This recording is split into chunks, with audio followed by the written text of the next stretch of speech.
The massacre at a Parkland, Florida high school was a watershed moment for students across the country. In the Midwest, students marched from Madison to Janesville, Wisconsin, to demand an end to gun violence, and their movement is spreading to other states. Let's welcome three people who are dedicated to reducing gun violence. Reverend Tanya Sadagopan is pastor of First Congregational United Church of Christ in Janesville, and Ken and Helen Forbeck are members of the church. Ken, how did you feel when you first heard about the Parkland massacre? I was really just astonished that there was another school shooting. It's something that just becomes more and more common, and that's getting more and more news attention. Tanya, what about you as a reverend and faith leader in your congregation? What was your reaction at the moment when you heard about the Parkland massacre? Well, we're growing tired of violence in our schools impacting our children, and this was just another incident where it was unnecessary that so many children had died.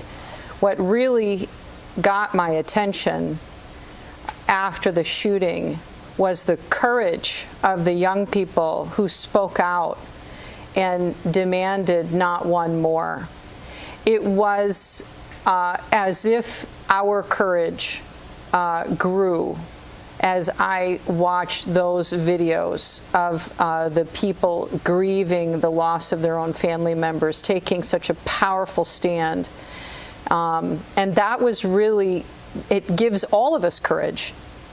These are amazing students that we have here in my congregation who've participated in the movement. But that sense of when the young people take their own lives into their hands and take a stand and say, no more, that calls us to action. Ken and Helen, 50 Miles More is one of the aspects of the movement that you're involved in for gun reform. Can you speak a little bit to what the demands of 50 Miles More are? 50 Miles More was aiming to call out specifically Paul Ryan for blocking any chance of gun reform on the floor.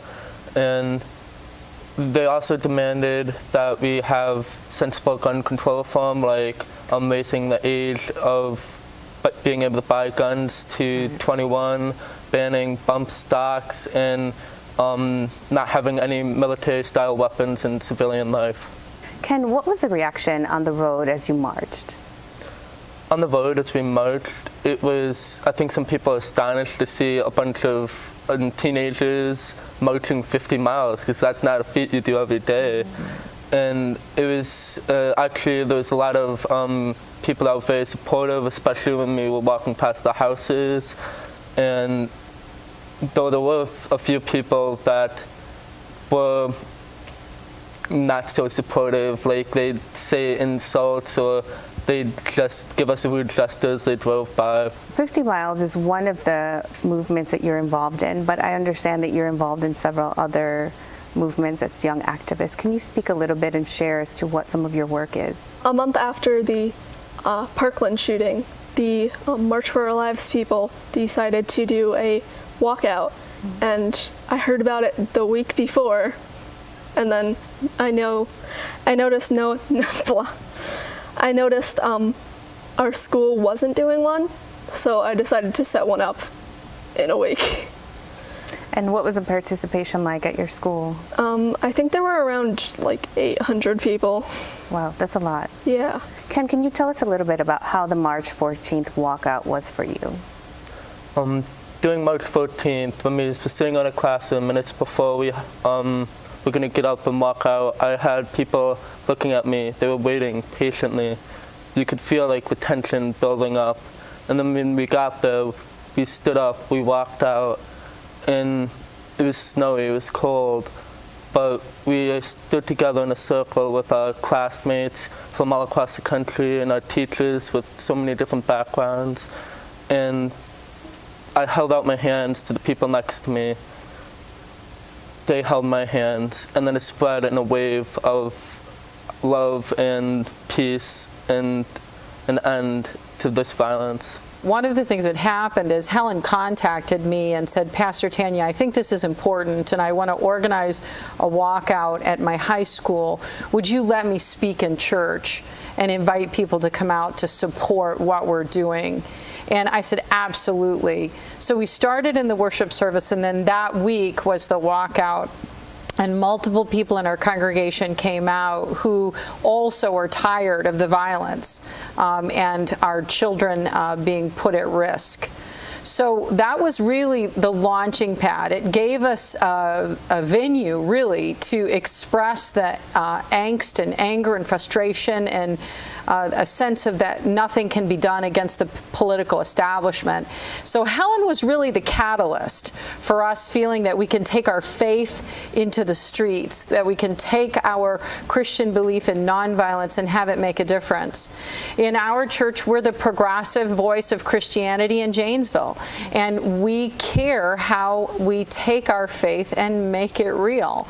So in our worship services, in the youth group, in all that we do, we want people to understand what it means to be Christian, but also to be able to take that and have that make a difference for them to feel courage to take a stand. And both of these amazing people have been able to take that faith and to have courage to take a stand and get the support around them of adults and others. It's been invigorating for us to have youth all across the city participating in this. We had the press conference as we received the 50 Miles More participants who were marching in. We had a Saturday rally, and it wasn't just our church, but it mobilized the city to be able to say and have a voice that this shall not be. Not one more child, not one more teenager should die from needless violence. It's an important issue, but I think we've become numb to it. And it's when our own kids, right, our own young people tell us, hey, we've had enough, and it's our bodies that are laying in the hallways of the high schools. When they take that stand, it reinvigorates us to give us the impetus, right, to come up behind you. So this has been their movement, but we in the church have been behind them and supporting them and showing up so that they know that they're loved and cared for. What is the stance of the United Church of Christ on gun reform or gun violence issues? Well, the United Church of Christ, the UCC at the national level, issued a statement against the violence and a commitment to work towards gun reform. And we have done what we can at the local level in our own expression to be able to bring that issue to light. It's no doubt that the Christian message is about nonviolence. Bump stocks and semi-automatic weapons, these are not tools of what we need in our community. What we need is really learning how to work together and be able to bring good into the world and not violence. You and other young activists like yourselves are up against some pretty powerful pro-gun forces who are counting on you losing interest or giving up. How do you maintain the momentum in the movement? Sometimes during activism you have to take like a small break. You can't just keep going at it for months and months and months and months or years continuously. Sometimes you'll have to take a small break for yourself. But regularly we just keep the conversation going. As long as the conversation's still going, then we won't lose the interest of us in ourselves and for others. Yeah. And we also remind ourselves that we do not want to be shot. How does your faith factor in your activism? I'd say our faith really shows us that we cannot stand back and that while others are being hurt, we must help others. We can't allow senseless violence to happen when we can do something about it. Thank you, Reverend Tanya, Ken, and Helen for joining us today. I'm Jackie Marcus for Different Drummers and the Greater Chicago Broadcast Ministries. Keep the faith.